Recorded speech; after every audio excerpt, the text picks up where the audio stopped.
እግዚአብሔር ቀደም አንተ እንዳልከው እንደወደደው መጠን እንደፈለገ ያደርጋል እንጂ አንተ በገንዘብ ወይም ደግሞ በጣም ቀደም አንተ እንዳልከው አፈቀላጤ ስለሆነ ወይም ደግሞ ብዙ ግንኙነት ከቸርቹ መሪው ጋር ስላለ የምትቀበለው የጸጋ ስጦታ የለም። አንዳንድ ሰዎች ቤታቸው ቁጭ ብለው ወይ ደግሞ ህብረት ሳያደርጉ የጸጋ ስጦታ በእነሱ ላይ እንዲገለጥ የሚጠብቁ ሰዎች ሊኖሩ ይችላሉ።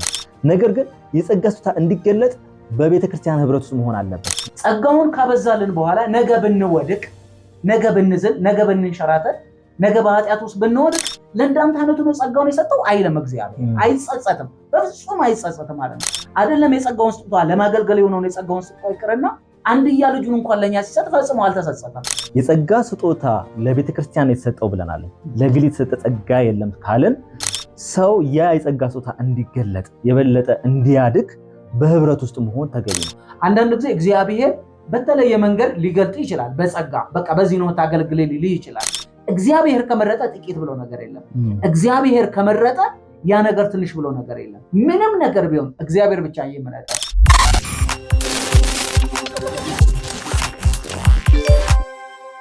ሰላም የጌታ ጸጋና ሰላም ይብዛላችሁ። እንዴት አላችሁ? ይሄ የጌታ ቲዩብ ነው። ስለ ጌታ ስለ ኢየሱስ ስለ ማዳኑ የምናወራበት የምንነጋገርበት የጌታ ቲዩብ። ለዛሬ እንደ እግዚአብሔር መልካም ፍቃድ ለአንድ አማኝ ወይም ደግሞ በክርስቶስ ያመነ አንድ አማኝ ለአገልግሎት በውስጡ ያለውን ጸጋ እንዴት ሊያውቅ ይችላል? ጸጋውን አውቆ ተረድቶ እንዴት ማገልገል ይችላል? በዚህ ጉዳይ ላይ የተወያየን ወደ እናንተ እናደርሳለን። እስከ መጨረሻው ድረስ አብራችሁ እንድትቆዩ በጌታ ፍቅር እንጠይቃለን።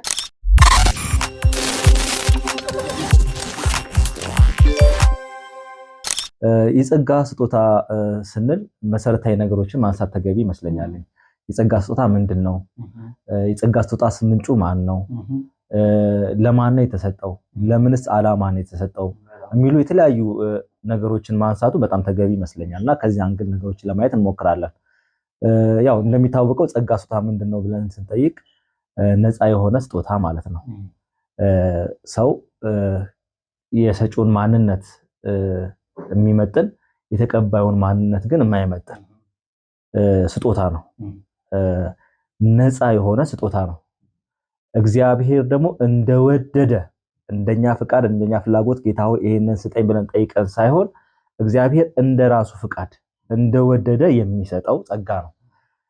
የሚሰጥበት ዓላማ ደግሞ አካሉን ለማነጽ መንግስቱን ለማስፋት ዓላማ የሚውል ነው እንጂ ለግለሰቦች ለግል ጥቅም ወይ ደግሞ እኛን ለማክበር ወይ እኛ የሆነ ከዚህ ጸጋ ተጠቃሚ እንድንሆን ሳይሆን ለእግዚአብሔር መንግስት ዓላማ በቅዱሳን መካከል የህይወት ጥራት ክርስቶስ ወደ ሙላቱ እንድንቀርብ እነዚህ ጸጋዎች ምንድነው? እግዚአብሔርን ወደ መምሰል ለማሳደግ ሰዎችን እግዚአብሔር ለቤተ ክርስቲያን የሰጠው ጸጋ ነው። ስለዚህ ለማን የተሰጠው? ለቤተ ክርስቲያን። ለግለሰብ የተሰጠ ጸጋ የለም። ለብቻችን ለኛ የተሰጠ ጸጋ የለም። ጸጋ ስጦታ የተሰጠው ለአካሉ ነው። ለአካሉ ጥቅም የተሰጠ ነው።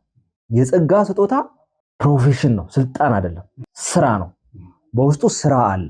ስለዚህ ኃላፊነት አለ በውስጡ። ያ ቦታ ላይ ስንቀመጥ በዛ ቦታ ላይ በዛ ኃላፊነት ላይ ፍሬ ማፍራት ይጠበቃል ማለት ነው። ስለዚህ አንድ ሰው የጸጋ ስጦታ አለኝ ሲል በዛ በተቀመጠ ቦታ ላይ ፍሬ ማፍራት የተገለጠ ነገር ሊኖር ይገባል ማለት ነው እንጂ የአንድን ሰው መንፈሳዊ እድገት የሚያሳይም አይደለም። የጸጋ ስጦታ ነፃ ነው። እንዲሁ በክርስቶስ ኢየሱስ በማመናችን እንዲሁ የተሰጠን ነገር ነው። ስለዚህ እንዲሁ በተቀበልነው ነገር ላይ እንዲሁ እንድንሰጥ ታዘናል። ስለዚህ አንድ ሰው መንፈሳዊ ነገሩን በጸጋ ስጦታ ልንለካ አንችልም ማለት ነው። መንፈሳዊ ማቹሪቲ የምንለው እድገት የምንለው ነገር ከጸጋ ስጦታ ጋር አይገናኝም ማለት ነው። ስለዚህ እነዚህ መሰረታዊ ነገሮች የጸጋ ስጦታን ይገልጹታል ብለን ማስቀመጥ እንችላለን። በጣም ትክክል ቆንጆ ነጥብ ነው ያነሳው። በርግጥ ጸጋ በክርስቶስ ኢየሱስ እንዲሁ ክርስቶስ ኢየሱስን በማመናችን እንዲሁ የምንቀበለው ነው። የእግዚአብሔር ቃል እንደሚናገረው ሕግ በሙሴ ተሰጥቶ ነበር፣ ጸጋና እውነት ግን በክርስቶስ ኢየሱስ ሆኖልናል ተብሏልና በርግጥ የዳነውን በጸጋ ነው።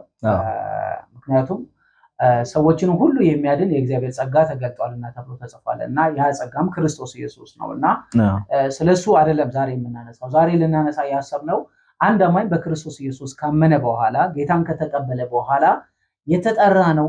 ሁላችንም በአዲስ ኪዳን አገልጋዮች እንደመሆናችን መጠን ጸጋ የሚሰጠው ለቤተክርስቲያን ጥቅም ነው። ደግሞ በቤተክርስቲያኑ ውስጥ ሁሉ ሰባኪ አይሆንም፣ ሁሉ አስተማሪ አይሆንም፣ ሁሉ ዘማሪ አይሆንም። በተሰጠው ጸጋ ልዩ ልዩ ነው ስለሚል እግዚአብሔር ቃል ሰው በተሰጠው ጸጋ ማገልገል አለበት። ግን አንዳንድ ጊዜ ምን ይሆናል? ሰው በልቡ ላይ እንደከበደበት ነገር ለምሳሌ የልቡ መሻት ዝማሬ ከሆነ መዘመር ከሆነ እና ይሄ ውስጡ ላይ የሚለው ነገር ውስጡ የእግዚአብሔር መንፈስ ሳይሆን ውስጡ የሚለው ነገር መዘመር ከሆነ በጣም ብዙ ሰው ካልዘመርኩ ብሎ ሲጋጋጥ ልናየው እንችላለን። አንዳንድ ሰው ደግሞ መስበክ ወይም ደግሞ ቃል ማካፈል አውደ ምሕረት ላይ ወጥቶ የእግዚአብሔርን ቃል መስበክ ከሆነ ውስጡ ላይ ያለው ካልሰበኩ ብሎ ሊሟሟት ይችላል። ግን እግዚአብሔር እንደዛ ነው ወይ? ጸጋን የሚሰጠው እግዚአብሔር ቀደም አንተ እንዳልከው ለቤተክርስቲያን ጥቅም እስከሆነ ድረስ ምናልባትም አንተ ያለንበትን ህብረት ቦታ የምታጸዳ ሊያረግህ ይችላል። ምናልባትም ለቅዱሳን የምትጸልይ ሊሆን ይችላል። በጓዳ ነው የምትታየው፣ በጓዳ ነው ጌታ የሚያይ፣ በፊት ለፊት ላትታይ ትችላለህ። በልግስና ሊሆን ይችላል እግዚአብሔር ያስቀመጠን በቃ ካለህ ላይ የምታካፍል አድርጎ ይህንን ነገር ሊሆን ይችላል በልብ የሞላውና ሰው እግዚአብሔር በሰጠው ጸጋ ነው እንጂ በልቡ መሻት ይሄ ነው ጸጋዬ ብሎ ኮንፈርም ሊያደርግ አይችልም። አንድ ነገር እዚህ ጋር ማስመር ያለብን ነገር የጸጋ ስጦታ ምንጩ ማጣራት አለብን። ምክንያቱም ሰው በተለያየ መንገድ ሊያገለግል ስለሚችል ማለት ነው። ሰው ከራሱ ዕውቀት ተነስቶ በታለንት ሊያገለግል ይችላል። ለምሳሌ እንበልና አንድ ሰው በዓለም ሳለ ወይ ደግሞ ወደ ጌታ ከመጣቱ በፊት አስተማሪ ሊሆን ይችላል። ወደ ጌታ ከመጣ በኋላ መናገር ስለቻለ የንግግር ችሎታ አቅም ስላለው አስተማሪ ወይ ደግሞ መጋቢ ይሆናል ማለት አይደለም። በዘፈን ዓለም ውስጥ የነበረ ሰው ወደ ጌታ ከመጣ በኋላ ቀጥታ ዘማሪ ይሆናል ማለት አይደለም። አንዳንድ ጊዜ እንደዛ ስለሚሆን ማለት ነው ታለንት መለየት አለብን። ያ ጸጋ ከእግዚአብሔር የተቀበልነው ነው ወይ የሚለው ነገር መጣራት አለበት። አንዳንድ ሰው ደግሞ ከከፋ ደግሞ ከዚህ ባጋንንት ኃይልም ደግሞ ያገለግላል። የተለያዩ የተአምራት አገልግሎቶች ሊሆኑ ይችላሉ፣ የመፈወስ አገልግሎቶች ይችላል፣ የትንቢት አገልግሎቶች የተለያየ አገልግሎት ሊሆን ይችላልና ምንጩ መጣራት አለበት። አንድ ሰው ስናገለግል ከመንፈስ ቅዱስ የተቀበልነው ነው ወይ ያ አገልግሎት። በዚህ አጋጣሚ ማስመር ያለብን ነገር ምንድነው? ባልተቀበልነው ጸጋ ስጦታ አክሊል የለም። በጣም ቆንጆ ነገር። ምክንያቱም እግዚአብሔር ባልሰጠው ነገር ሽልማት ስለማይሰጥ ምናልባትም ስሜትን እየተከተልክ ሊሆን ይችላል። ስሜት ሊሆን ይችላል። ቀደም አንተ እንዳልከው ለምሳሌ በአንድ መስሪያ ቤት ይህንን ስራ ብሎ አለቃ ሌላ ስራ ስትሰራ ብትውል ምናልባትም እኮ ስራው እኮ ለቢሮ እኮ አስፈላጊ ሊሆን ይችላል፣ ግን አለቃ ያዘዘ በዚህ ሊሆን ይችላል። ስለዚህ አለቃ የሚያውቀው ይህንን እንዳዘዘ ነው።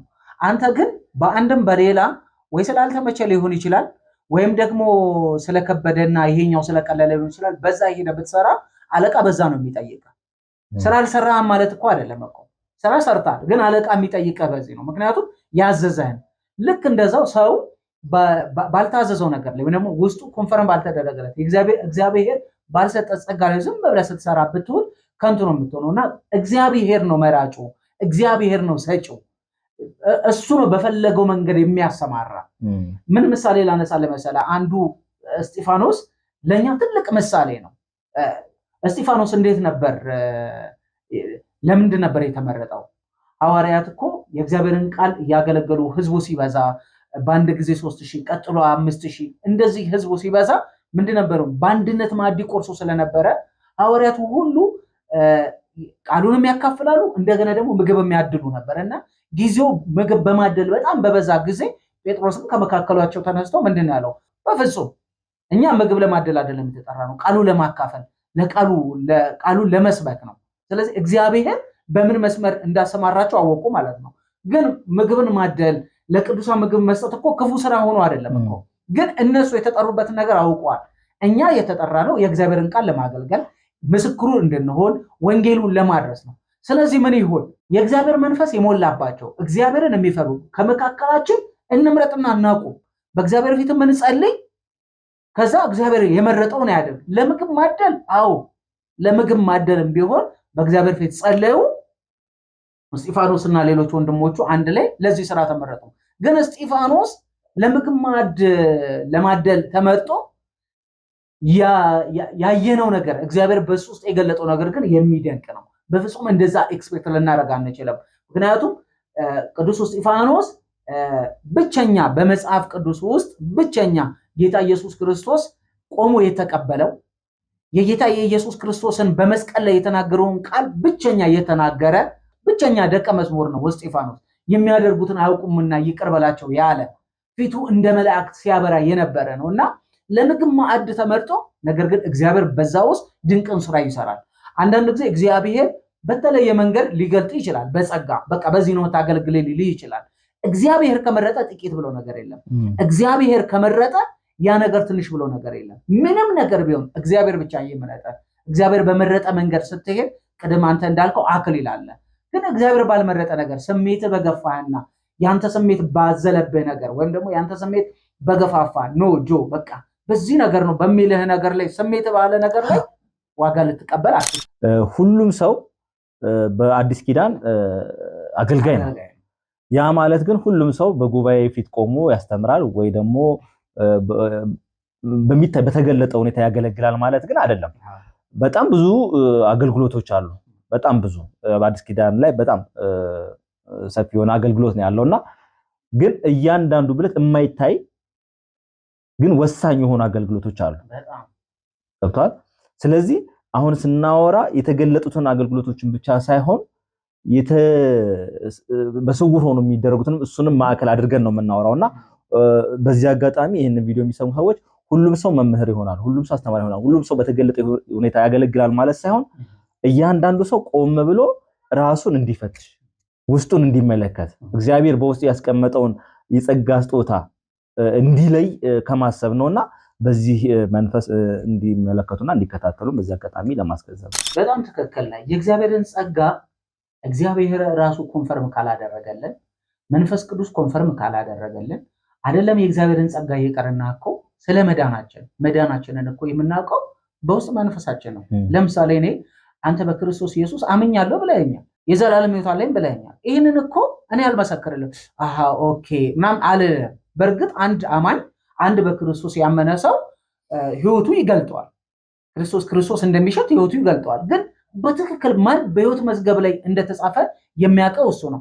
ደግሞ ማን ይሄ ውስጥ የሚሰማን በክርስቶስ ኢየሱስ እኮ አመኜ አርፌያለሁ ሕይወት አለኝ የሚለውን ካንተ በቀር ማንም የሚረዳ የለም። ይህንን ደግሞ የሚመሰክርልህ መንፈስ ቅዱስ ነው። ምክንያቱም ለቤዛ ቀን ያተመህ እሱ ስለሆነ እሱ ነው ኮንፈርም የሚያደርግልህ የዘላለም ሕይወት እንዳለ ኮንፈርም ያደርግልህ እንጂ የሆነ አንድ በሚገርም ጸጋ የተገለጠ ሰው አዎ አንተ ድናል አንተ የዘላለም ሕይወት በፍጹም ሊል አይችልም። መንፈስ ቅዱስ ነው ኮንፈርም የሚያደርግልህ። ልክ እንደዛው እግዚአብሔር በውስጥ ያስቀመጠውን ጸጋ የምታውቀው በመንፈስ ቅዱስ እርዳታ ነው። በምንድን ነው ነገር ውስጥ ላይ የከበደው ነገር? እዚህ ጋር አንድ ነገር አስምረን ማለፍ የምፈልገው ነገር አለ። የጸጋ ስጦታ ባለቤቱ እግዚአብሔር ነው ብለናል አይደለም? የጸጋ ስጦታን ከሰው የምንቀበለው ነገር አይደለም። ጳውሎስም ሲናገር ከሰዎች በሰዎች ይሄንን ሐዋርያነትን አልተቀበልኩም ሲል እናያለን። ሐዋርያነትን የተቀበለው በቀጥታ ከእግዚአብሔር እንደሆነ ሲናገር እናያለን። እና ሰው በገንዘቡ የሚገዛው ነገር አይደለም፣ ፈልገን የምንቀበለው ቀጥታ ከእግዚአብሔር የምንቀበለው በመንፈስ ቅዱስ አማካኝነት የምንቀበለው ነገር ነው።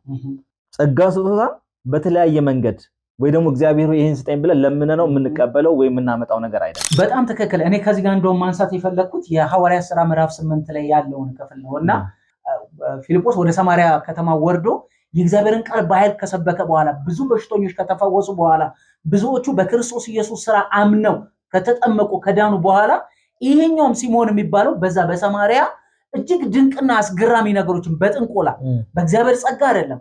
ቀደም አንተ ከዚህ በፊት መግቢያችን ላይ ያነሳዋለ ሰው በእንደዚህ አይነት መንገድ በጥንቆላ የሚገራርም ነገር ያደርግ ነበርና የሰማርያ ሕዝብ ይሄማ ታላቁ የእግዚአብሔር ጣት ነው እንኳን ድረስ እስከሚሉ ድረስ ይደነቁ ነበር። ነገር ግን ሲሞን የሚባለው ጠንቋይ ፊልጶስ ስለ ኢየሱስ ክርስቶስ እየሰበከ ብዙዎች ከአጋንንት ስራት ነፃ ሲወጡ አይቶ እሱ ራሱ በክርስቶስ ኢየሱስ አምኖ ተጠመቀና ሕይወትን አገኘ። እንግዲህ መጽሐፍ ቅዱስ አመነ ተጠመቀ ይለናል። ግን መቼም መጽሐፍ ቅዱስ ያለውን ነው የምንቀበለው። ትንሽ ግን ከተራመደ በኋላ ከቁጥር 20 አካባቢ ጀምሮ ምንድነው ሲሞን ፊልጶስ ብዙዎችን እጅ እየጫነ መንፈስ ቅዱስን ሲቀበሉ ሲያይ ወደ ኋላ እንደገና ወደ ጥፋቱ ተመለሰና ብዙ እስከዛ ድረስ በጥንቁላ ያዘጋጀውን ያጠራቀመውን ገንዘቡን ይዞ መጥቶ እባክህን እኔም እጄን የምጭንበት ሰው መንፈስ ቅዱስን እንዲቀበል ይሄንን ስጠኝ አለ እና ቁጥር 22 ጀምሮ ቅዱስ ጴጥሮስ የተናገረውን ክፍል ነው ማንሳት የፈለኩትና እንደዚህ ይላል። ቁጥር 16 ጀምሮ ላንብበው። በጌታ በኢየሱስ ስም ተጠምቀው ነበር እንጂ በእነርሱ በአንድስ እንኳን ገና አልወረደም ነበርና በዚያን ጊዜ እጃቸውን የጫኑባቸው መንፈስ ቅዱስንም ተቀበሉ።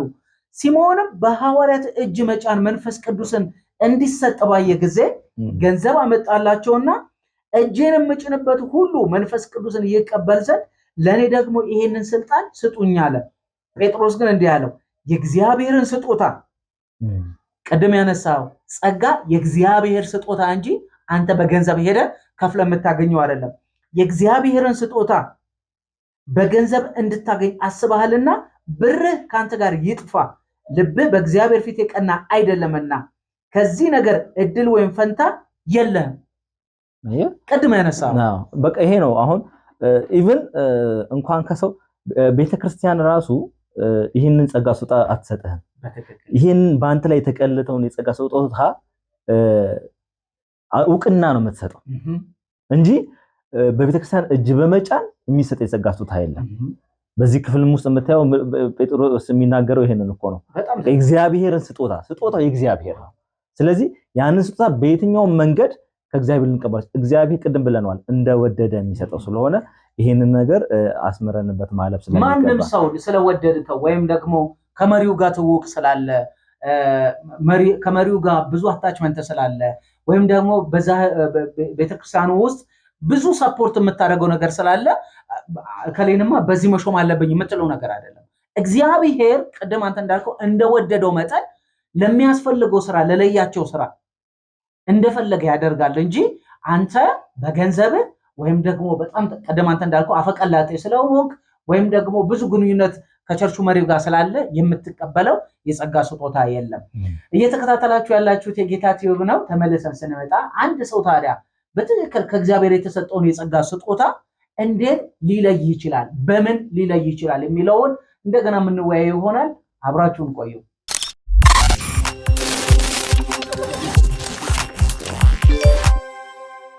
ተመልሰን መተናል። ውድ የጌታ ቲዩብ ተከታታዮች እየተከታተላችሁ ያላችሁት የጌታ ቲዩብ ነው። ስለ ጌታ ስለ ኢየሱስ ስለ ማዳኑ የምናወራበት የጌታ ቲዩብ ለዛሬ ሀሳብ አንስተን የተወያየንበት ያለው ርዕስ አንድ አማኝ የተሰጠውን የጸጋ ስጦታ አውቆ እንዴት ማገልገል ይችላል በሚለው ነው እና አንድ ሰው መቼም ጤናማ በሆነው መንገድ ከእግዚአብሔር የተሰጠው የጸጋ ስጦታ ካለ ለማገልገል የሚሆነው የጸጋ ስጦታ ካለ ያንን የጸጋ ስጦታ እንዴት አውቆ ሊያገለግል ይችላል? በምን ሊያውቅ ይችላል? የመንፈስ ቅዱስ ምስክርነት ነው ዋናውና ትልቁ ነገር። እርግጠኝነት እግዚአብሔር በልባችን ውስጥ ያንን ነገር ይመሰክርናል። እንግዲህ አማኞች ሁሉ በእግዚአብሔር መንፈሱን በእኛ ውስጥ አኖራልና መዳናችንን እንደመሰከረልን ሁሉ ዛሬም በእኛ ውስጥ ያለው ጸጋ ስጦታ መኖሩንና እርግጠኛ እንዲሆን የሚያደርገን የመንፈስ ቅዱስ ምስክርነት ነው። ከዚህ ባለፈ ግን ጸጋ ስጦታ በፍሬ መገለጥ አለበት። አንድ ገበሬ ሞፈሩን ተሸክሞ ማረሻውን ይዞ ሁሌ ይወጣል፣ ማታ ይገባል። ሁሌ ይወጣል፣ ማታ ይገባል። በጣም ቆንጆ። መጨረሻ ላይ መከር ላይ እህል ይዞ መምጣት አለበት ወደ ቤት እንጂ ገበሬውን ገበሬ የሚያስብለው ሙሉ ዝቅ ስላሟላ ሞፈር ይዞ ስለወጣ ስለገባ አይደለም። ይሄ ሰውዬ መጨረሻ ላይ ዘርቶ አጭዶ ጎተራ ሲሞላ ነው ትክክለኛ ገበሬ የሚባል እንጂ ታይትል አሁን ላይ የምናየው በቤተክርስቲያንም ላይ ታይትል ይዘህ ፕሮፌሽናል ላትኖር ትችላለህ። በጣም ቆንጆ ማለት በጣም ቆንጆ ገብቷል። ውጤቱ ነው መታየት ያለበት። ፍሬው ይታያል። አንዳንድ ጊዜ ከፍሬያችን ስማችን እርዝማኔ ነው ስሙ የሚበልጥበት ጊዜ አለ። ስለዚህ አሁን አንድ ሰው እንዴት መለየት ይችላል? ሰው ማለት ካለ ውጤት እኛ ባለንበት አንዳንድ ሰው በቃ እንዲሁ ተነስቶ መምከር የሚችል ሰው ልጅ ሲናገር እምቢ ማለት የማትችለው የሚመክራል። እንደነዚህ አይነት ጸጋዎች በውስጣችን ካሉ እነዚህ ምልክቶች ናቸው። ቶታል በህብረት ውስጥ ታይትሉን ባይሰጠን ምንም እንትን ባይኖር ቦታው ላይ መገኘታ በዛ ቦታ ላይ ፍሬ ማፍራታችን አንዱ ምስክርነት ሊሆን ይችላል ማለት ነው። ሌላው ሸክም ነው። በዚህ ነገር ላይ ነህምያን ማንሳት እንችላለን። ልባችን ላይ በጣም ከባድ ሸክም ነው የሚሰማን ኃላፊነት ስለሆነ ማለት ነው። ቅድም ብለናል የጸጋ ስጦታ ኃላፊነት ነው። ፕሮፌሽን ነው። ለምሳሌ የወንጌላዊነት ጸጋ በውስጥ ያለ ሰው የሰዎች መዳን በጣም በቃ ሁሉ ጊዜ የሚያሳስበው የመጋቢነት ጸጋ ያለው ሰው የቅዱሳን ውስጥ ማደጋቸው ሁሌ ያሳስባል። እና እግዚአብሔር በእኛ ውስጥ የሚያስቀምጠው ሸክም አለ። ይሄ ሸክም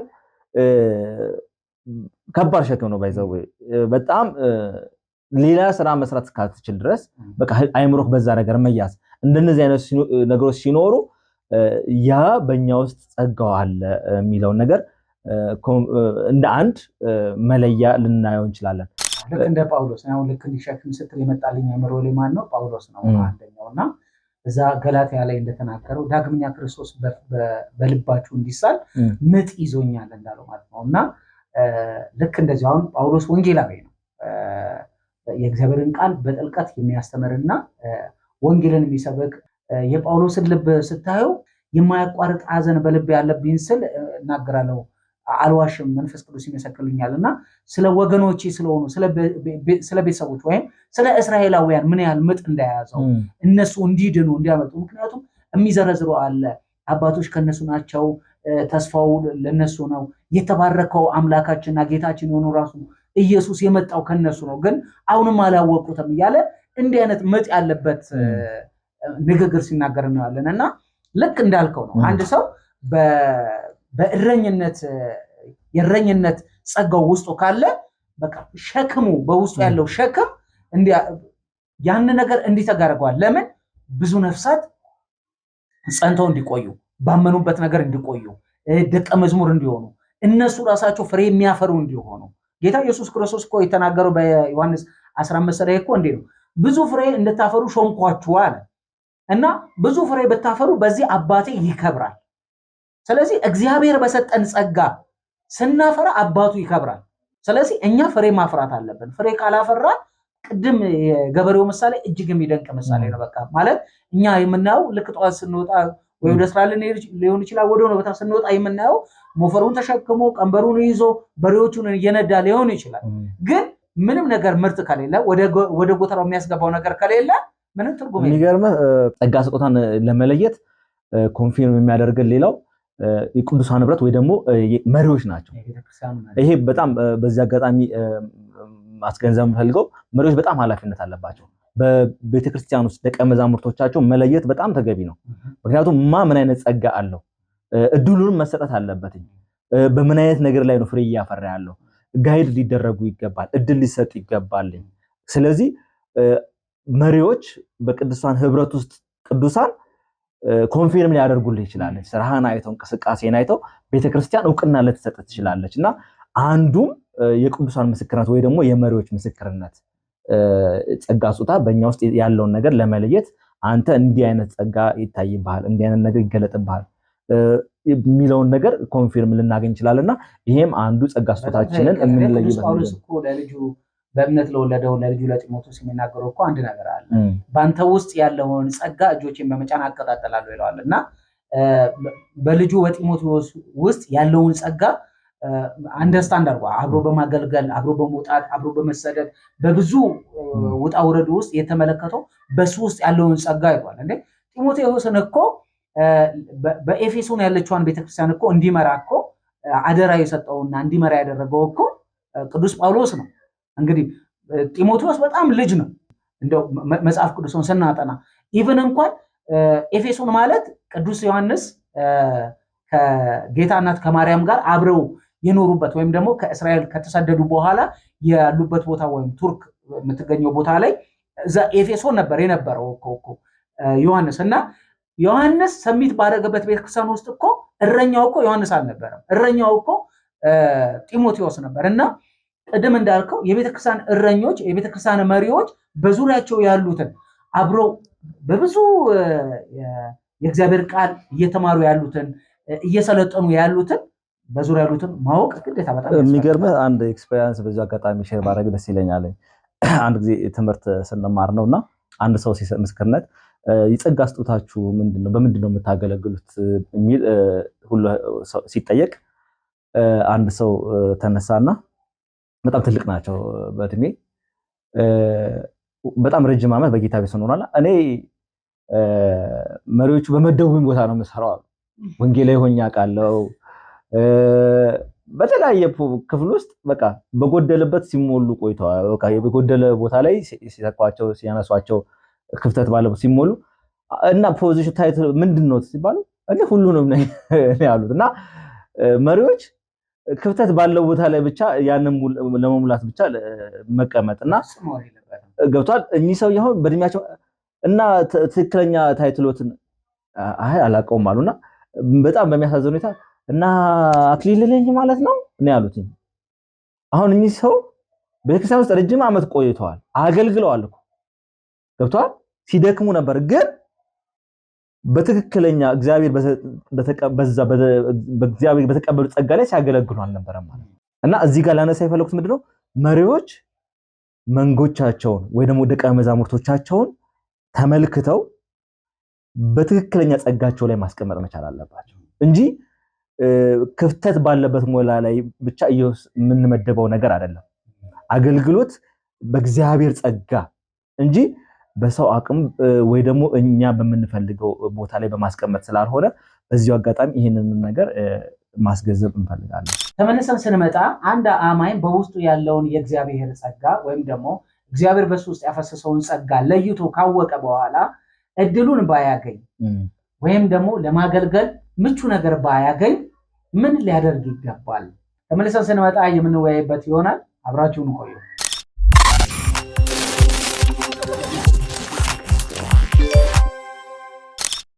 ተመልሰን መተናል። ውድ የጌታ ቲዩብ ተከታታዮች እየተከታተላችሁ ያላችሁት የጌታ ቲዩብን ነው። በዚህ አጋጣሚ ሰብስክራይብ ያላደረጋችሁ ሰብስክራይብ አድርጉ።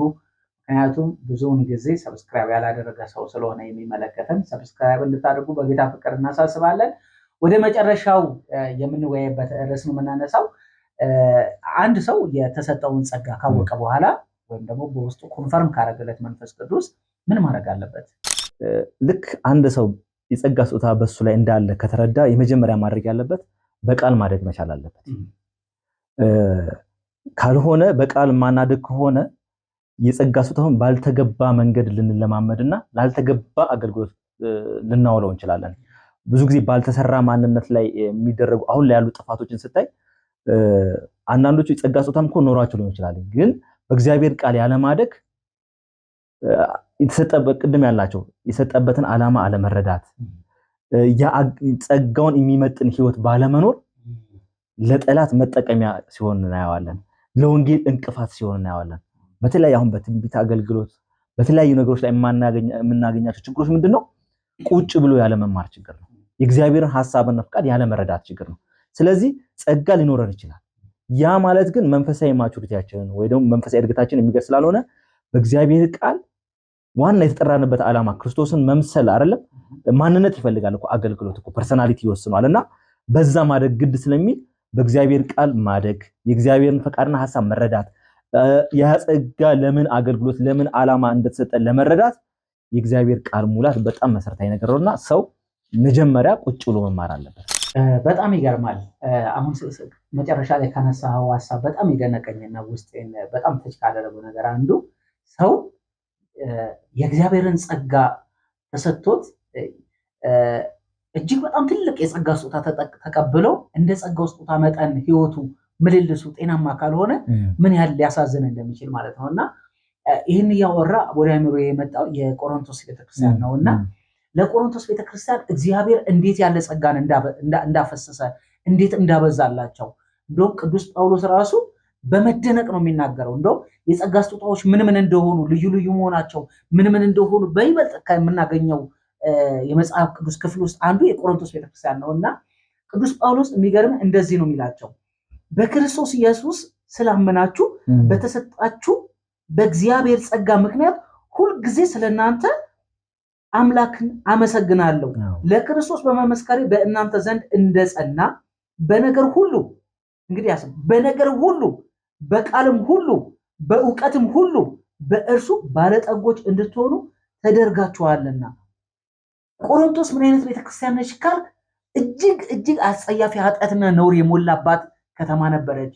እጅግ አጸያፊ የሆነ በዝሙት አምልኮ የሚፈጸምበት እጅግ የረከሰ አካባቢ ነበርና እነዛን ሰዎች እግዚአብሔር እንዴት ባለ ጸጋ እንደውም ከታች ምንድነው የሚለው የኢየሱስ ክርስቶስን መገለጥ ስትጠብቁ አንድ የጸጋ ስጦታ እንኳን አይጎርልባችሁም ይላልና በጣም የተትረፈረፈ ጸጋ ተሰጥቷቸዋል።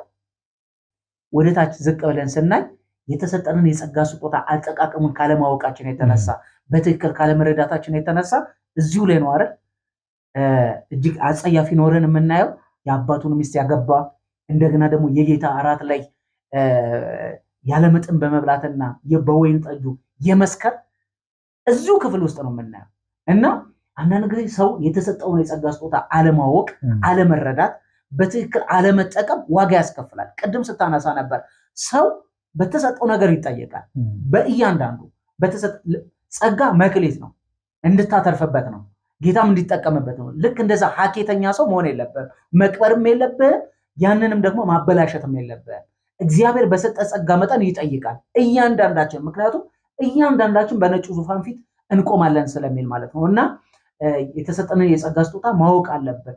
ሌላው በጣም ማንሳት የምፈልገው ቅድም ካነሳው ነገር ጋር ሰው በጣም አፈቀላጤ ስለሆነ በጣም በዓለም እያለ በጣም ተናጋሪ ስለነበረ ወሬኛ ስለሆነ አፉ የሚጣፍጥ ስለነበረ ይሄ ሞቲቬሽናል ተናጋሪ ስለነበረ አሁን ግን ጌታን ስላገኘ ሰባኪ ይሆናል ማለትም አይደለም። ደግሞ ከዘፍጥረት አንስቶ እስከ ራእይ ስለሸመደደና አዋቂ ስለሆነ በአውደ ምሕረቱ ላይ በመድረኩ ላይ ቆሞ ደግሞ ሰባኪ ይሆናል ማለትም አይደለም። የሙዚቃ መሳሪያዎችን እያንዳንዱን ስለሸመደደ ቅኝቶችን እያንዳንዱን አጠርጥሮ ስላወቀ ዘማሪ ይሆናል ማለትም አይደለም። እግዚአብሔር እንደወደደና እንደፈቀደ ስለሚያደርግ ማለት ነው። እና አንድ ሰው በትክክል የእግዚአብሔር ጸጋ እኔ ላይ ይሄ አለ ብሎ ካሰበ ቀደም እንዳልከው ቁጭ ብሎ እንደገና የመማር መሆን አለበት። እንደ ጳውሎስ እኮ ሊያስተምረን የሚችል ማንም የለም። ለጳውሎስ እኮ የተሰጠው የጸጋ መጠን እኮ እጅግ በጣም ይደንቃል። ነገር ግን ወደ ሐረብ ምድር ሄዶ ስንት ዓመት ነው ቁጭ ብሎ ከጌታ ስር የተማረው? ሐዋርያት እኮ በአንድ ጊዜ ሐዋርያት እኮ አልሆኑም። 3 ዓመት ተኩል ቁጭ ብሎ ተምረዋል። አዎ ሰው በጌታ በኢየሱስ ክርስቶስ ባመነበት ቅጽበት ጌታን ያገኛል፣ የጸጋ ስጦታዎችን ይቀበላል፣ መንፈስ ቅዱስን ይቀበላል። ግን ከዛስ በኋላ ካልን ቀደም እንዳልከው ቁጭ ብሎ የእግዚአብሔርን ቃል መማር አለበት የሚለውን 100% እንስማማበት ነው። ሌላው ደግሞ ማድረግ ያለበት ሰው በህብረት ውስጥ መሆን አለበት። የጸጋ ስጦታ ለቤተክርስቲያን የተሰጠው ብለናል። ለግል የተሰጠ ጸጋ የለም ካልን ሰው ያ የጸጋ ስጦታ እንዲገለጥ የበለጠ እንዲያድግ በህብረት ውስጥ መሆን ተገቢ ነው። ምክንያቱም የጸጋ ስጦታ የተሰጠው ለኛ ጥቅም ለራሳችን ጥቅም ሳይሆን ለሌሎች ጥቅም እንዲሆን ነው። ለአካሉን ለማነጽ ነው ብለናል። የእግዚአብሔርን መንግስት ለማስፋት ነው ካልን በቤተክርስቲያን ህብረት ውስጥ መሆን አለብን። አንዳንድ ሰዎች ቤታቸው ቁጭ ብለው ወይ ደግሞ ህብረት ሳያደርጉ የጸጋ ስጦታ በእነሱ ላይ እንዲገለጥ የሚጠብቁ ሰዎች ሊኖሩ ይችላሉ። ነገር ግን የጸጋ ስጦታ እንዲገለጥ በቤተክርስቲያን ህብረት ውስጥ መሆን አለበት። እዛ ነው ጸጋው የሚገለጠው። የእግዚአብሔር መንፈስ በዛ ውስጥ ስለሚሰራ ማለት ነው፣ በአካል ውስጥ ስለሚሰራ ማለት ነው። ስለዚህ ሁለተኛ የምንናገረው ነገር በህብረት ውስጥ መሆን ተገቢ ነው። በዚህ አጋጣሚ ልዩ ልዩ ጸጋ ይዘው በቤታቸው ቁጭ ያሉ ሰዎች የተሰጠው ጸጋ ለነሱ ብቻ አይደለም፣ ለራስ የሚባል ጸጋ የለም። ስለዚህ ይሄን ጸጋ በቤተክርስቲያን ህብረት ማዋል አለበት። ለቅዱሳን ለሌሎች አንተ ውስጥ ያለው ጸጋ ለኔ ነው የሚጠቅመው፣ እኔ ውስጥ ያለው ጸጋ ለአንተ ነው የሚጠቅመው፣ እኛ ውስጥ ያለ ጸጋ ለሌላው ነው የሚጠቅመው። ሌላውም እንዲሁ በአካል ብልቶች ውስጥ እንዳለ ሰው ስለሆነ አንዳችን ለአንዳችን እንድንጠቃቀምበት የሰጠ አገልግሎት ስለሆነ በህብረት ውስጥ መሆን በጣም መሰረታዊ ነገር ነው። እንደገና ደግሞ ለግል ጥቅማችን ልናወለው አይገባም። የተሰጠን ነገር ቅድም እንዳልከው አካሉን ለመጥቀም ለግል ጥቅማችን ክብራችንን ከፍ ልናደርግበት፣ ዝና ልናገኝበት፣ ገንዘብ ልናፈራበት አይደለም። ለቤተክርስቲያን ጥቅም እስከሆነ ድረስ ሁልጊዜም ቢሆን የጸጋ ስጦታችንን በህብረት መካከል ልንገልጥ ይገባል። በጣም ትክክል ነው። ሌላም ተጨማሪ ማንሳት የምንችለው ቅድስና፣ ይህ በጣም መሰረታዊ ጉዳይ ነው። እግዚአብሔር ቅዱስ ነው፣ ቅዱስ አምላክ ነው። መጀመሪያ ስንጠራ ለማገልገል አልተጠራንም። እግዚአብሔር ለህይወት ነው የጠራ፣ የልጁን መልክ እንድንመስል ነው የጠራ። እግዚአብሔር በእኛ ላይ ያለው ፈቃድ ምንድነው ካለን የልጁን መልክ በእኛ ውስጥ ማየት ይፈልጋል። ስለዚህ ቅድስና በጣም መሰረታዊ ጉዳይ ነው። አሁን በዚህ ዘመን ላይ በጣም ብዙ ሰው የሚወድቅበት ጉዳይ ነው የቅድስና ጉዳይ። ለእግዚአብሔር ራስን መቀደስ መለየት፣ ከኃጢአት ከእርኩሰት ከተለያየ ነገር ራሳችንን መቀደስ በጣም መሰረታዊ ነገር ነው። ምክንያቱም በእኛ ውስጥ ያለው የእግዚአብሔር መንፈስ ነው። ስለዚህ ይሄ መንፈስ ቅድስናን ይፈልጋል፣ ንጽህና ይፈልጋል። ቅዱሱን መንፈስ አታሳዝኑት ነው። እያሳዘነ የእግዚአብሔር መንፈስ በእኛ ውስጥ እንዳይሰራ የሚያደርገው አንዱ ኃጢአት። ስለዚህ ራሳችንን መቀደስ በጣም መሰረታዊና በጣም ትኩረት ሰርተን ልንመለከተው ሲጀመር መጀመሪያም እግዚአብሔር የጸጋውን ስጦታ ሲሰጣል እኛ ጻድቅ ሆነን ንጹህ ሆነን ቅዱስ ሆነን ከሁሉ የተለየን ሆነን አይደለም። በመጀመሪያ ሲጠራንም እኛ በምን ውስጥ እንደሆን ግልጽ ነው። በኃጢአት በኖር በብዙ ነገር የተዘፈቀን ነበር። ሲጠራን ጸጋውንም ሲሰጣ እንደዛ ነው። ለዚህ ነው የእግዚአብሔር ቃል የሚናገረው እግዚአብሔር በጸጋው ስጦታ አይጸጸትም ይላል። እግዚአብሔር ለኛ በሰጠን ለኛ ባበዛለን የጸጋው ስጦታ በፍጹም አይጸጸትም። ምክንያቱም አንዳንድ ጊዜ ይወለ ምን ይሆናል መሰለህ ለሆነ ሰው በጎ ነገር አድርገህለት ነገ ሲያሳዝን ላንተ ነው ለካ ያደረኩት ልትል ትችላለህ እንደ ሰውኛ። እግዚአብሔር ግን ፈጽሞ እንደዛ አይልም። ጸጋውን ካበዛልን በኋላ ነገ ብንወድቅ፣ ነገ ብንዝል፣ ነገ ብንንሸራተት፣ ነገ በኃጢአት ውስጥ ብንወድቅ ለእንዳንተ አይነቱ ነው ጸጋውን የሰጠው አይልም። እግዚአብሔር አይጸጸትም፣ በፍጹም አይጸጸትም ማለት ነው። አይደለም የጸጋውን ስጦታ ለማገልገል የሆነውን የጸጋውን ስጦታ ይቅርና አንድያ ልጁን እንኳን ለኛ ሲሰጥ ፈጽሞ አልተጸጸተም። እንዲሁ በሚባል ፍቅር ነው የወደደን። ሳንወደው ወዶን፣ ሳንመርጠው መርጦን፣ ሳንቀርበው ቀርቦን ነው። ስለዚህ በጸጋው ስጦታ እሱ አይጸጸትም።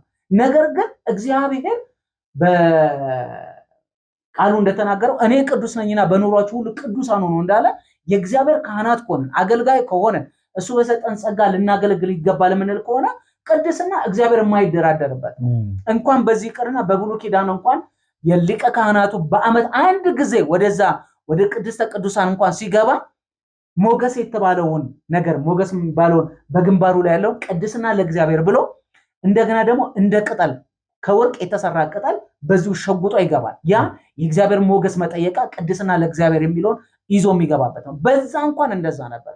ስለዚህ እግዚአብሔር ዛሬም ቢሆን በቅድስና እንድናገለግለው ይፈልጋል። ጸጋውን ግን ከኛ እንዴ የቆሮንቶስ እኮ ቤተክርስቲያን እኮ ለኛ ትልቅ ትምህርት ነች እኮ። በብዙ ኃጢአት ውስጥ የነበሩ ሰዎች፣ በብዙ ርኩሰት የነበሩ ሰዎች እግዚአብሔር ከዛ ነጥሎ አውጥቶ በክርስቶስ ኢየሱስ ካደረጋቸው በኋላ ሕይወትን ከሰጣቸው በኋላ ያን ሁሉ ጸጋ ካፈሰሰላቸው በኋላ እንደገና ደግሞ በትልቁ በጌታ እራት እንደዛ ሲጨመላለቁ ነውርና ኃጢአትን ሲሰሩ በጌታ እራት ሲሰክሩ በጌታ እራት ሆዳቸውን ሲሞሉና ሲጠግቡ እግዚአብሔር እኮ ለእንደነዚህ አይነቱማ የሁሉ ጸጋ አያስፈልግም ብሎ አልወሰደው። እንደውም ቅዱስ ጳውሎስ ጌታ ኢየሱስ ክርስቶስን በክብር ስትጠባበቁ ከጸጋ ስጦታዎች አንዱም አይጎድልባችሁም ነው ያለው። እግዚአብሔር በዛ አይጸጸትም። ግን ቅድስና ግን እንዳልከው እጅግ በጣም በጣም ወሳኝ ነገር ነው ለሁላችን። በኃጢአት ብንወድቅ እንኳን የእግዚአብሔር ጸጋ አለ፣ ንስሐ የሚባል ነገር አለ፣ መመለስ ያስፈልጋልና ሰው ደካማ ነው፣ ሊበድል ይችላል፣ ኃጢአትን ሊሰራ ይችል ይሆናል። ነገር ግን ዛሬም የምንናገረው ነገር አንድ ነገር አለ። ጌታችን መድኃኒታችን ኢየሱስ ክርስቶስ ደሙን ያፈሰሰው ለዚህ ስለሆነ ማለት ነው። ስለዚህ ንስሐ ልንገባ ይገባል፣ በእግዚአብሔር ፊት ልንጸጸት ልንመለስ ይገባልና ብንወድቅ እንኳን በዛ ነገራችን መቀጠል ሳይሆን ንስሐ ገብተን በጌታ ፊት ልንሆን ያስፈልጋል የሚለውን ነገር ማስመር ይኖርብናል። ስለዚህ አንድ አማኝ ወይ ደግሞ ደቀ መዝሙር ወደ አገልግሎት ወይ በጸጋ ስጦታው እንዳለው ሲያቅ በጣም የጸሎት ህይወት ሊያስፈልገዋል። ምክንያቱም የምናገለግለው የእግዚአብሔርን ስራ ነው፣ በሰው አቅምና በሰው ጉልበት የሚሆን ነገር አይደለም። ስለዚህ ያንን መቋቋም የሚያስችል ፐርሰናሊቲ፣ ያንን አገልግሎት መሸከም የሚያስችል አቅም ከእግዚአብሔር ነው የምንቀበለው። ስለዚህ ሁሉ ጊዜ በጸጋው ዙፋን ፊት የሚረዳንን ጸጋ ለመቀበል በእግዚአብሔር ፊት መሆን ሁሉ ጊዜ ያስፈልጋል። አንድ ደግሞ ሌላ ማንሳት ያለብንና ማውራት ያለብን የእግዚአብሔርን ጊዜ መጠበቅ። አንዳንድ ጊዜ ጸጋው በውስጣችን ይኖራል፣ መንፈስ ቅዱስ በውስጣችን ይመሰክራል። ደግሞ በተለያዩ በህብረት ውስጥ በምናደርጋቸው ፓርቲሲፔት ፍሬያችን ሊታይ ይችላል። ነገር ግን አብዝተን ደግሞ እንድንገለጥ ደግሞ የእግዚአብሔርን ጊዜ መጠበቅም ያስፈልጋል። አንዳንድ ጊዜ ጸጋው በውስጣችን ኖሮ እግዚአብሔር ኮንፈርም አድርጎልን ታዲያ መች ነው የምትገልጠን? መች ነው ታዲያ የማገለግለው? መች ነው ታዲያ የምወጣው? መች ነው የታለ ታዲያ የሰጠኝ ጸጋ አለ በቃ ይዤው ልሞት ነው ልንል እንችላለን። የእግዚአብሔርን ጊዜ መጠበቅ ያስፈልጋል። እግዚአብሔር ሁልጊዜም ቢሆን ሁሉን ነገር የሚያደርገው በጊዜው ነው። ሁሉም በጊዜው ውብ አድርጎ ሰራው ነው የሚለው እና የእግዚአብሔርን ጊዜ መጠበቅ ያስፈልጋል። ከዚህ ጋር አንድ ማንሳት የፈለኩት የሙሴን ታሪክ ነው። ሙሴ እጅግ በሚደንቅ መንገድ ከፈርዖን መገደል የተረፈ ሰው ነው። ምክንያቱም በፈርዖን ቤቱ ውስጥ ነው ያደገው። በቅርጫት ተደርጎ በባህር ተጥሎ የተገኘ ነው። የዛን ጊዜ እስራኤላውያን በግብፅ ምድር እጅግ ይበዙ ስለነበረ ወንድ ልጆች እንዳለ ይገደሉ በተባለበት ሰዓት በዛ ሰዓት እናትየው በቅርጫት አድርጋ በወንዝ ዳር ጥላው የፈርዖንን ልጅ አግኝታው ያሳደገችው ታላቅ ነብይ ነው ሙሴ። ነገር ግን ሙሴ ካደገ በኋላ ምንድነው ያደረገው? እንደውም ዘጸአት ምዕራፍ 3 ላይ ምንድነው የሚለው? ሙሴም በጎበዘ ጊዜ በቃ ማለት አሁን እኔ ብርቱ ነኝ ብሎ ባደገ ጊዜ ምንድነው ያደረገው? ወደ ወገኖቹ ነው የሄደው። ምክንያቱም ከልጅነት ጀምሮ ያደገው በእናቱ ነው። ምንም ፈርዖን ቤት እንኳን ቢያድግ ነገር ግን ያደገው አሳዳጊ ተቀጥሮ የገዛ እናቱ እንደ አሳዳጊ አድርጋ ተቀጥራ በፈርዖን ቤት ነው ያደገው እና እናትየው እስራኤላዊ እንደሆነ እስራኤላውያን ደግሞ እየተጨቆኑ እየኖሩ እንደሆነ ብዙ እንደነገረችው ግልጽ ነው። ስለዚህ ግን በበረታና ጎበዝ በሆነ ጊዜ ግን ሄዶ በቃ ወገኖቹ ነፃ ለማውጣት ሞከረ። ሲያደርግ ግን ምንድነው ያደረገው? የእግዚአብሔር ጊዜ ስላልነበረ ወደ ግብፃውያን ዘንድ ሄደ።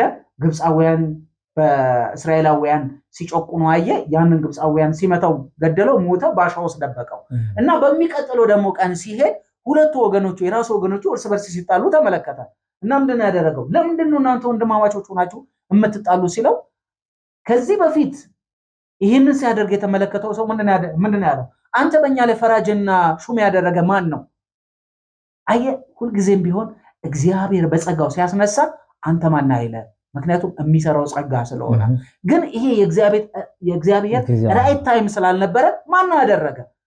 ትላንትና ግብፃውያኑን እንደገደልከው እኔንም ልገለኝ ነው አለ። ስለዚህ ሙሴ ፈራና ሮጠ። በጣም ያሳቀኝ ሳነበው እግዚአብሔር ሙሴ ወደ ምድያም አገር ተሰዶ ለ40 ዓመት ትዕግስትን ተማረ። ለ40 ዓመት ማለት ነው የበግረኛው ሆኖ ከዛ ክብር ወርዶ ለ40 ዓመት እረኛ ሆነ። እግዚአብሔር ግን በዛ በቁጥቋጦ ፊት ሲገለጥለት እና እስራኤላውያንን ህዝቤን ከግብፅ ባርነት ነፃ ታወጣለህ ና ሲለው ያ የእግዚአብሔር ራይት ታይም ነበር፣ ትክክለኛው ሰዓት ነበር። ሙሴ የተናገረው ነገር ነው በጣም የሚያስቀኝ ማለት ነው። እኔ በጣም መጀመሪያ ያነበብኩት ቀን እንዴት ሳቄ እንደመጣ ማለት ነው። እና ዘጸአት ምዕራፍ 3 ላይ ነው ቁጥር 7 ላይ ያለው እግዚአብሔርም አለ በግብፅ ያለውን የህዝቤን መከራ በእውነት አየው፣ ከአስገባሪዎቻቸውም የተነሳ ጩኸታቸውን ሰማው፣ ስቃያቸውንም አውቄአለሁ፣ ከግብፃውያንም እጅ አድናቸው ዘንድ። እዚህ ጋር ጎበዝ በሆነ ጊዜ ነው። እዚህ ጋር ግን እኔ ነኝ አዳኝ። መጀመሪያ አንተን ማን አዳኝ ያደረገ? እኔ ነኝ የማድነው። አንተ በራስህ ጊዜ አይደለም፣ እኔ በራሴ ጊዜ ነው።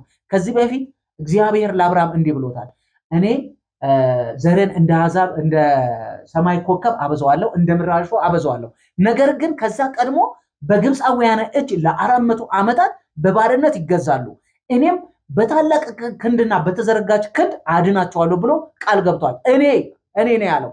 ሙሴ ደግሞ እዚህ ጋር እኔ ብሎ ወጥቶ ስለነበረ ነው። እና ከግብፃውያን እጅ አድናቸው ዘንድ ከዚያችም አገር ወተትና ማር ወደምታፈሰው አገር ወደ ሰፊቱና ወደ መልካሚቱ አገር ወደ ከነዓናውያን፣ ወደ ኬጣውያን፣ ወደ አሞራውያን፣ ወደ ፌርዛውያን፣ ወደ ኢያውያን፣ ወደ ኢያቡሳውያን ስፍራ አወጣቸው ዘንድ ወረዱ። አሁንም እነሆ የእስራኤል ልጆች ጩኸት ወደ እኔ ወጣ፣ ግብፃውያንንም የሚያደርጉባቸውን ግፍ ደግሞ አየው። አሁንም ና ሕዝቤን የእስራኤል ልጆች ከግብፅ ታወጣ ዘንድ ወደ ፈርዖን እልክሃለሁ። እኔ አሁን ነው ጊዜው፣ እኔ አንተን እልክህ ሲለው የሙሴ መልስ ነው። ሙሴም እግዚአብሔርን ወደ ፈርዖን የሚሄድ የእስራኤልንም ልጆች ከግብፅ የማወጣ እኔ ማን ነኝ?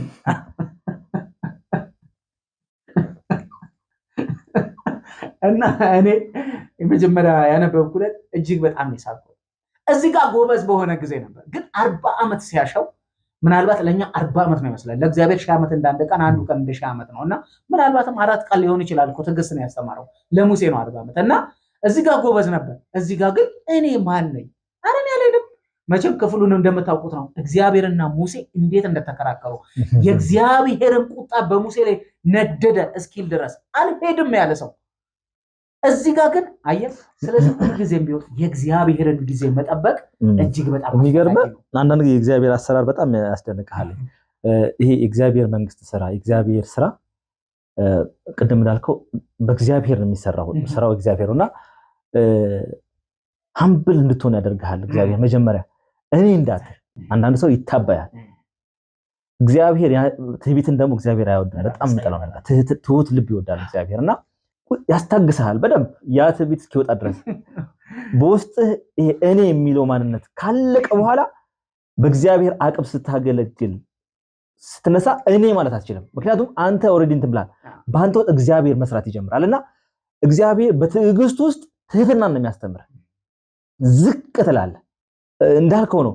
የሆነች ነገር ብልጭ ስትልን ወንጌል ሲበራልን ቁጭ ብለህ ስትማር በጊዜ ውስጥ ሃምብል ነው የምትሆነው። ትቀዘቅዛለህ፣ አንተ ዝቅ ትላለህ፣ እግዚአብሔር መገለጥ ይጀምራል። የዛ ሰዓት ነው እግዚአብሔር መስራት የሚጀምረውና ትዕግስት በጣም መሰረታዊ ጉዳይ ነው። እግዚአብሔር በጊዜው ውስጥ ይሰራዋል። አንዳንድ ጊዜ የኛንም ፐርሰናሊቲ የሚሰራበት ወቅት ነው። እግዚአብሔር ዝም ሲል እኛ እየተሰራ ነው። ገና ያላለቀ ነገር አለ ማለት ነውና እግዚአብሔር እስኪሰራን መጠበቅ በጣም መጨረሻው ፍሬው ያማረ የጣፈጠ እንዲሆን ያደርገዋልና ትዕግስት በጣም መሰረታዊ ነገር ነው። ልንታገስ ይገባል። በዚህ አጋጣሚም በብዙ መንገድ ነው ገብቷል ልትታሽ የምትችለው። ቁጭ ልትደረግ ይችላል። ቤተክርስቲያን ውስጥ ጸጋው ኖሮክ እያለ እግዚአብሔር ቁጭ ሊያደርግህ ይችላል። አቅሙ አለ፣ ብርታቱ አለ፣ መስበክ ትችላለህ ወይ ደግሞ አለ ጸጋ ሰው አገልግሎት ልዩ ነው። አዎ፣ ግን እግዚአብሔር ቁጭ ሊያደርግ ይችላል። እድሉ ላይ ሰጥ ይችላል። በር ላይ ይከፈት ይችላል። ግን መታገስ፣ በጸሎት በእግዚአብሔር ፊት ራስ ላይ መስራት፣ በዛ ጊዜ ውስጥ ራስ ላይ መስራት እግዚአብሔር በጊዜው ይገልጠናል እና በጣም መታገስ ያስፈልጋል። ልክ እንዳልከው የእግዚአብሔርን ጊዜ መጠበቅ። የእግዚአብሔርን ጊዜ በምን እንጠብቅ ካል ቀደም ያነሳቸው ሶስቱ መሰረታዊ ነገሮች፣ አንደኛው የእግዚአብሔርን ቃል ቁጭ ብሎ ማንበብ፣ ሁለተኛው አብዝቶ መጸለይ፣ ሶስተኛው ደግሞ በቅድስና መመላለስ። ይህንን ጸጋ ተሸክመ በቅድስና መመላለስ ኑሮ ሁሉ የሚመሰከረ እስኪሆን ድረስ መጠበቅ። ከዛ በኋላ የእግዚአብሔርን ጊዜ ጠብቅ። እግዚአብሔር በየትኛው ሰዓት እንደሚያነሳ አታውቀውም። የእስጢፋኖስ ትልቁ ምሳሌያችን ነው። ለማዕድ ተመርጦ ነገር ግን ያንን ታላቅ ድንቅ ምስክርነት የሰጠ ፊቱ እንደ መልአክ እስከሚያብለጨልጭ ድረስ እስከሚያበራ ድረስ እግዚአብሔር ነው ያንን ያደረገውና ይህንን ማለት እንወዳለን። ውድ የጌታችን ተከታታዮች ለዛሬ ባነሳነው ርዕስ በብዙ እንደተጠቀማችሁ ተስፋ አለን። እኛ እንኳን በእውነት እኔ ራሴ ዛሬ እንዲሁ እኛ ራሱ እያወራን በብዙ እንደተጠቀምን አምናለሁ። እኔ በብዙ ተጠቅሜያለሁ። እናንተም በብዙ እንደተጠቀማችሁበት ተስፋ አደርጋለሁ። ይህን ቪዲዮ ቢመለከተው እከሌ ቢሰማው ብላችሁ ለምታስቡ ሰው ሁሉ ሼር እንድታደርጉ በጌታ ፍቅር እንጠይቃችኋለሁ። በሚቀጥለው ደግሞ በሌላ ርዕስ ተመልሰን እስክንገናኝ ድረስ የጌታ ጸጋና ሰላም ይብዛላችሁ። በብዙ ተባረኩ።